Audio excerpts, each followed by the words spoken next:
columnistas. Hora de columnistas, 7 de la mañana, 36 minutos, el señor Alfredo Blanco en línea. Alfredo, ¿qué tal? Buen día, ¿cómo andás? ¿Qué tal? ¿Cómo estás, Ricardo? Bueno, bien. Bueno, hoy el tema es obviamente el anuncio de la presidenta. Sí, señor. Esta idea que está expresada en el proyecto de ley para unificar todo el sistema jubilatorio en un sistema de reparto público. Me parece que podríamos analizarlo desde 3 puntos de vista distintos. Hay una discusión que tiene que ver con, podríamos decir, la caracterización ideológica del sistema de pensiones. Es decir, entre aquellos que creen que el sistema de capitalización, es decir, el de la AFJP, garantiza mejor los derechos de quienes se van a retirar en el futuro, y que cada uno tenga su cuenta y que su ingreso futuro dependa exclusivamente de su aporte y la forma en que se capitalizó, y lo de aquellos que consideran que el sistema de reparto, es decir, que implica una solidaridad entre el trabajador activo y aquel que sea jubilado, ese sistema de reparto administrado por el Estado debería ser la mejor forma. Y en este plano se dan argumentos que a veces tienen que ver con supuestas ventajas de eficiencia de cada uno de los sistemas. Es decir, los privatistas dicen el sistema público termina siempre en que el Estado usa los fondos para otras cosas y los jubilados resultan perjudicados. En esto, bueno, tienen obviamente una cantidad de ejemplos del pasado para dar. Claro, vos decías esa noche en el programa de televisión, la historia nos condena, y lo utilizó Sapia después para fortalecer su discurso, ¿no? La historia nos condena en el sentido de que muchas veces el desfinanciamiento del sector público llegó al desfinanciamiento de las cajas de jubilación. Claro. Bueno, del otro lado también están los argumentos de quienes están a favor del sector público y dicen, bueno, pero someter a los jubilados a un sistema de capitalización, en realidad lo que trae como consecuencia es que la jubilación deje de ser el fruto de lo que se trabajó durante cierto tiempo y pase a estar fuertemente influenciado por un fenómeno de la bolsa. Entonces, si caen los valores que la AFJP ha comprado con los fondos de los jubilados, el jubilado, sin saber por qué, sin saber dónde funciona la bolsa, sin entender que lo que es el Merval, se encuentra con que su cuenta se reduce porque el portafolio de la agencia que administra sus fondos tenía acciones que cayeron, ¿no? Pero esa es una discusión que para el caso de la Argentina además tiene importancia, porque el nacimiento de la FJP en la Argentina y los niveles de comisión y gastos y publicidad que se hicieron significó seguramente ingresos muy grandes para algunos, pero además la transferencia del sector público al sector privado de los recursos, de los aportes, significó un impacto sobre el déficit fiscal que uno no puede dejar de ignorar cuando se trata de explicar la crisis del 2001. Claro, es decir, un Estado que entró en un déficit porque estaba fortaleciendo el sistema de administración privada, transfiriéndole los aportes de los trabajadores, ¿no? Pero esa es una discusión de carácter ideológico, y que tiene que ver también, por supuesto, con cuestiones económicas, pero hay en esta decisión tan sorpresiva, podría decir, hay además un montón de temas operativos que va a generar otros debates, es decir, hasta qué punto una cuenta que está individualizada para una persona en un FJP, el Estado puede tomarla y fundirla en un fondo general, y allí no faltarán los argumentos en relación a que se debe preservar la propiedad privada de esa cuenta, el problema de seguramente el proyecto de ley y su reglamentación deberá tomar en cuenta el caso de los herederos de una cuenta de ese tipo. A eso además hay que sumarlo, Ricardo, que hay una gran cantidad de empleados en las AFJP. Argentina tiene 10 administradoras de fondos de pensión. 11.000 son en total, ¿no? Y los números que se han conocido por los medios están en el orden de 11.000 personas. El proyecto lo que dice es que se le va a preservar. Bueno, el Estado anunciado, el gobierno ha anunciado que sí, que se va a hacer cargo de lo personal.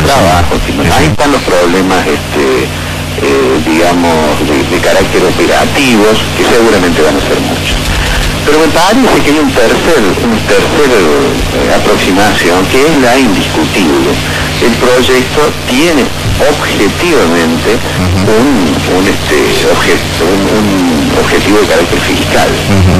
No estamos hablando de poca plata, estamos hablando de 30.000 millones de dólares, que el fondo son más o menos aproximadamente 100 millones de pesos, y es una cantidad tan importante que además anualmente hay ingresos de aproximadamente 4.500 millones de dólares, y claramente la decisión tiene un carácter de naturaleza fiscal, que hasta alguien podría caracterizarla de inteligente, en el sentido que 2009-2010 se presentaban como años complicados, y esto ayuda, digamos, a cerrar un poco los números de los compromisos que va a tener en el futuro. Claro, fíjate Alfredo, que las necesidades de financiamiento para el año próximo eran cerca de 5.000 millones de dólares, y es lo que le va a ingresar en materia de recaudación del FJP, ¿no? El ingreso, es que, digamos, desde ese punto de vista se podrían, pero ¿cuáles son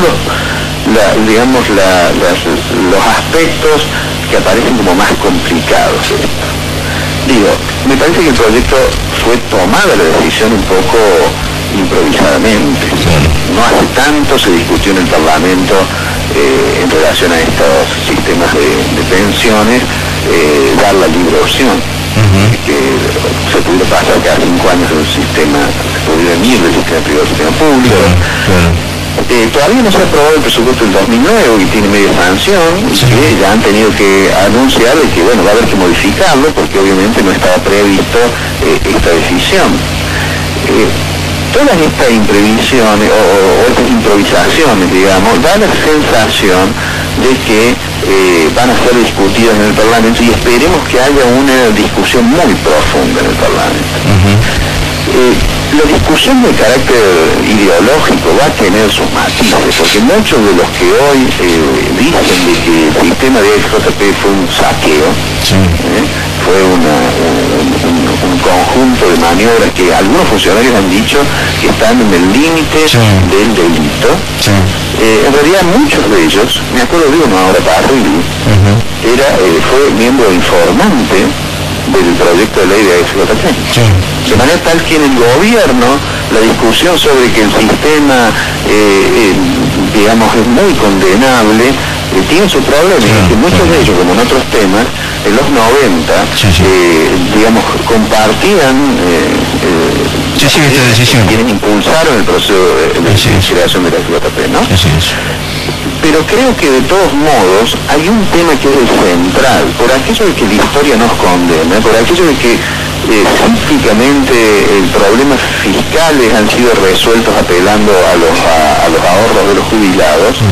Me parece que el punto crucial es cómo se controla esos fondos y cómo se garantiza que no terminen jugando gastos corrientes del sector público. Y para eso, quizás, solo quizás, el Parlamento puede llegar a darnos una solución.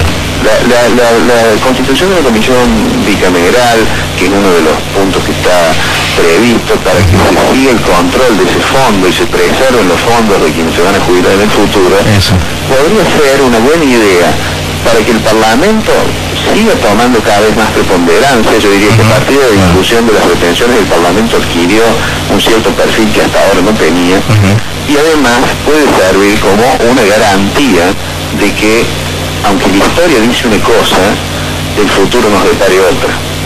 Eso sería un paso muy importante, Ricardo. Mientras tanto, los esfuerzos del gobierno por tratar de demostrar que no le preocupaba la caja, que no lo hace porque tiene problemas fiscales, ese es un esfuerzo que no va a dar resultado. Nadie va a creer que esta decisión está exclusivamente basada en que, como hay crisis internacional, como las bolsas caen, quieren preservar los recursos para los jubilados. Te doy un dato adicional. Va a haber que observar muy bien lo que ocurre en la bolsa, porque las AFJP, estas 10 empresas, tienen operadores muy fuertes en el mercado de valores.